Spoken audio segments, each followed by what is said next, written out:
Mosaico para mim é recorte. O mosaico para mim é a união de vários pensamentos e ideias em uma coisa só. Mosaico para mim é contraste.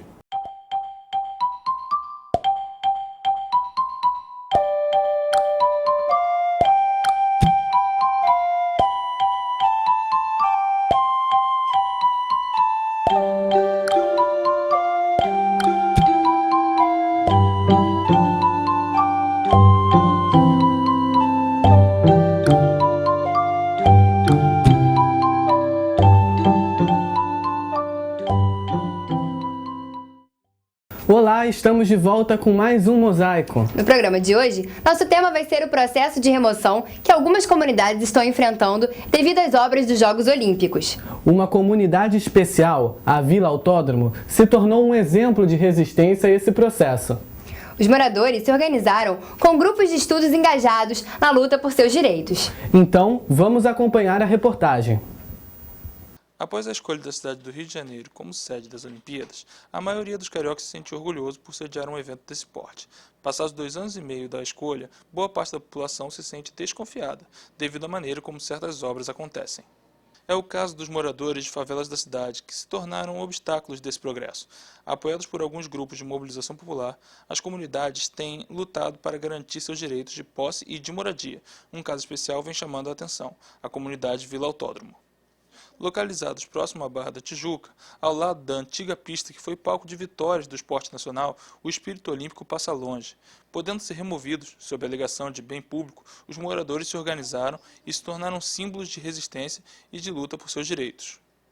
A minha casa, quer dizer, eu fiz uma casa do meu jeito, conforme tem muitos aí que levou 10 anos para fazer uma casa. Não é igual eles fazem com esses prédios aí, que com a semana eles levantam o prédio. Assim, a prefeitura ela se comporta de uma forma arbitrária.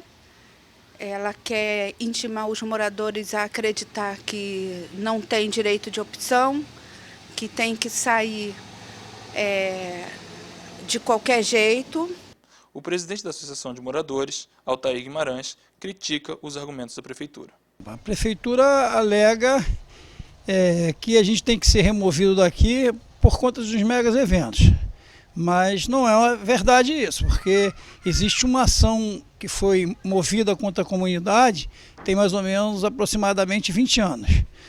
Então, o motivo não é os megas eventos, até porque nada que diz respeito aos megas eventos vai estar acontecendo aqui dentro da comunidade. Altair ressalta as dificuldades impostas aos inquilinos removidos. Ele foi reassentado outras 2 vezes e agora está na luta para que outros moradores não passem pela mesma situação. Eu acho isso uma covardia, uma injustiça. Até porque, como eu já disse, nos anos 60 fizeram essa remoção em massa e eu fui um dos que eu fui afetado com essa remoção. Eu tinha 14 anos quando saí da zona sul do Rio e vim para a Cidade de Deus. E há 17 anos moro na Vila Autódromo por opção. Cheguei aqui, encontrei esse problema, eu achei que eu tinha que dar a minha contribuição nessa comunidade, fazendo uma luta de resistência aos desmandos dos nossos governos, porque eles são eleitos por nós para passar em um período de 4 até 8 anos, que são 2 mandatos, e ele acha que tem o direito de mexer com a história de uma comunidade de 40 anos, que tem direito de mexer com a minha vida, que trabalhei a vida toda nessa cidade, nesse país, né, para ajudar a enriquecer mais uma pequena elite desse país, né, e não ter direito à terra, não ter direito a onde morar. Não é de hoje que a comunidade se vê ameaçada de remoção. Desde o início dos anos 90, que os moradores são expostos a essa situação. As propostas do poder público são continuamente rejeitadas e a batalha judicial já dura 20 anos. Tradicionalmente, a postura da prefeitura em relação à Vila Autódromo é de uma política intencional de abandono. Isto porque a gente no abandono, ela pode nos manobrar e pode fazer o controle e a remoção usando os argumentos que ela sempre usa. A comunidade alega não ter sido ouvida pelo governo. Amparados pela Defensoria Pública, a comunidade de Vila Autódromo encontrou apoio de grupos articulados, como o Núcleo de Projetos Habitacionais e Urbanísticos, o NEPU da UF, e o Instituto de Pesquisa e Planejamento Regional, IPUR, da UFRJ, que tem se dedicado à causa. A professora Regina Bienstein, coordenadora do NEPU, trabalha especialmente com ameaças de remoção desde os anos 1980. Neste caso em especial, ela elaborou, junto ao Instituto da UFRJ e aos moradores, o Plano Popular da Vila Autódromo, em resposta ao plano de remoção da Prefeitura. Na verdade, nós aqui no NEPU, da UF, nós damos assessoria técnica à população de baixa renda há 30 anos, né? Sempre numa perspectiva de resistência à remoção e sempre numa perspectiva de luta por moradia digna, que é um direito assegurado por Constituição, mas que a gente sabe que a parcela mais empobrecida da população não tem acesso. Bom, o Eterni conhecia nosso trabalho, então nos procurou para nós ficarmos responsáveis pelo desenvolvimento de todos os estudos urbanísticos e de saneamento ambiental. Os moradores às margens da lagoa, por resolução do Conselho Nacional do Meio Ambiente, terão que ser reassentados para dentro da própria comunidade, segundo o plano, que é 20 milhões mais barato que o projeto da Prefeitura. Também é que a população ela possa usar os equipamentos do entorno como uma tentativa de uso da cidade, não só daquele espaço restrito que ela ocupa hoje. No plano estão previstas, então, a reestruturação da quadra mais precária, levantando o nível dessa quadra, de modo a evitar os problemas de inundação que a gente tem, e promovendo uma ocupação mais densa da área, de modo a abrigar não só as famílias que moram nesta área, como do entorno da lagoa. O primeiro contato entre os representantes da comunidade e os grupos de estudo se deu durante uma reunião do Comitê Popular da Copa e das Olimpíadas do Rio de Janeiro, da qual o IPUR e o NEPU fazem parte. No ano passado, o comitê chegou a apresentar o dossiê dos mega-eventos, que, apoiado por institutos reconhecidos, expôs inúmeras violações ocorridas durante as obras de infraestrutura voltadas para a Copa do Mundo e os Jogos de 2016. Formada por institutos e voluntários como Gustavo Mel, o Comitê Popular pretende denunciar os possíveis erros cometidos pelo poder público. A história do Comitê Popular da Copa e das Olimpíadas aqui do Rio de Janeiro remete ao Comitê Social do PAN, na época da preparação para os Jogos Pan-Americanos de 2007, né, onde diversas organizações de direitos humanos, organizações da sociedade civil, laboratórios de entidades acadêmicas se reuniram com uma perspectiva crítica à forma como estava sendo implementada na época aquele mega evento, né. Lá para cá muita coisa aconteceu, a gente teve na época a chacina do PAN, no Complexo do Alemão, quando 19 pessoas foram mortas num só dia. Naquela época era muito forte o debate sobre a segurança pública, né, no contexto de mega eventos, Copa e Olimpíadas, e ainda é forte esse debate, mas hoje também outras pautas vieram à tona com a grandiosidade da Copa do Mundo e das Olimpíadas, né. Hoje você tem 12 comitês populares da Copa, não é uma exclusividade do Rio de Janeiro. Em todas as cidades sede que vão receber os Jogos, temos comitês articulados nacionalmente e que reúnem esses grupos, essas pessoas, essas entidades e esses professores universitários que têm uma perspectiva crítica à forma como a Copa e as Olimpíadas têm sido implementada aqui no Rio, né? Segundo o dossiê, outras 10 comunidades já foram removidas para pontos bem distantes, devido indiretamente às Olimpíadas. Mas os moradores insistem em poder ser escutados, pois anseiam por um diálogo. Quero que o prefeito, o governo também do estado, entenda e perceba que nada se resolve de forma arbitrária. Essa comunidade é uma comunidade titulada pelo governo do estado, né? Nos foi dado um título de 30 anos pelo Leonel Brizola, governador do estado, já falecido, e mais tarde retificado para 99 anos por Marcelo Alencar. Pois o governo diz que a gente tem o direito de usar essa terra com a concessão de uso resolúvel por 99 anos. O prefeito entende que a gente tem que dar lugar, o nosso lugar que a gente vive há esses anos todos, para a especulação imobiliária ganhar dinheiro e enriquecer mais. Eu não acho isso justo, não acho isso correto. Eu tenho 58 anos, trabalhei a minha vida toda construindo, ajudando a construir e fazer essa cidade crescer e enriquecer esses caras que hoje querem me tirar daqui. A Vila Autódromo tornou-se um exemplo de resistência para as outras comunidades que vêm enfrentando as mesmas dificuldades. E por mais que o futuro da situação pareça ser muito difícil, ainda persistem.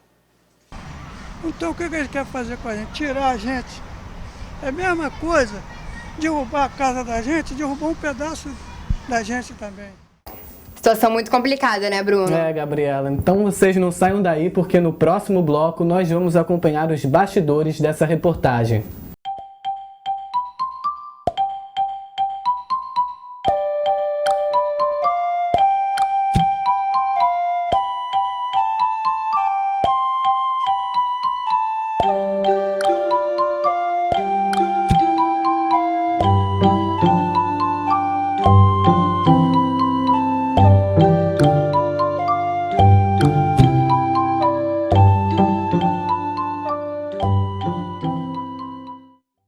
O primeiro passo é uma festa. O início de um longo caminho repleto de novidades e certezas, seguido de desafios um pouquinho mais complexos. E logo chegam as incógnitas e as dúvidas. Porque é aprendendo com os erros que chegamos aos resultados. E a cada resultado é possível dar um novo passo. Um grande passo para um novo sistema. Um conjunto infinito de possibilidades. Matemática, um passo para a vida.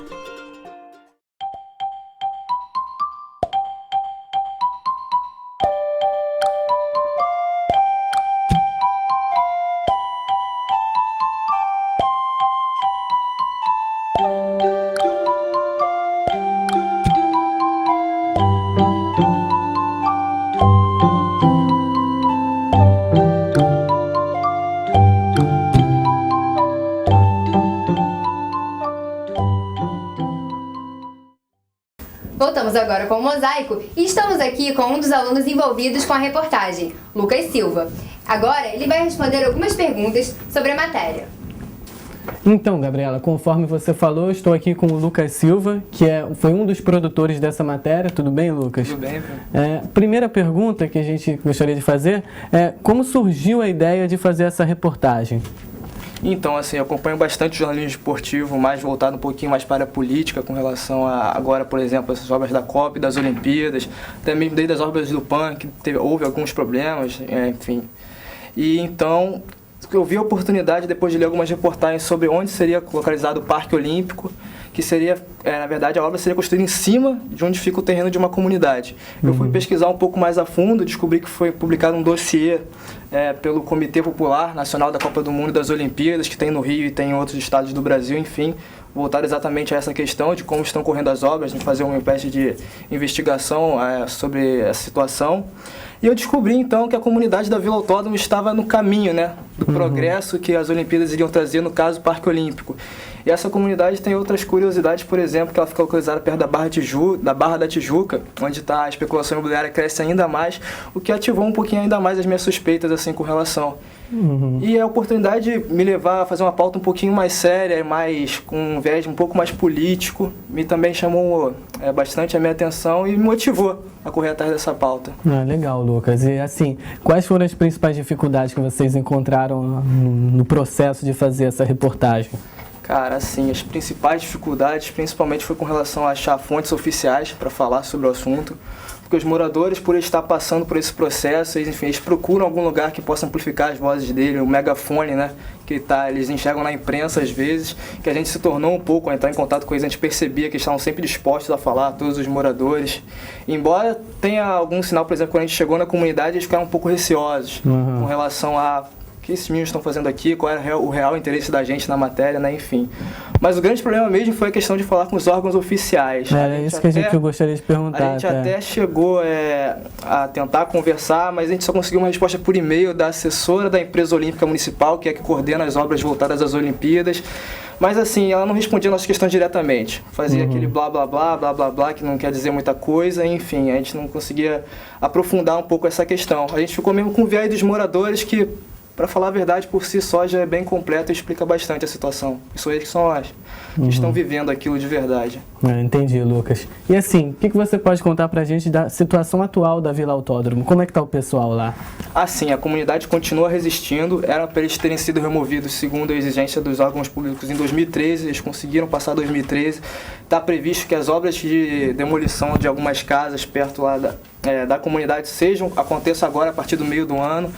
Mas eles conseguiram uma liminar frente à Defensoria Pública que impede qualquer ação de demolição da prefeitura, qualquer ação que esteja ligada ao processo de remoção pela prefeitura.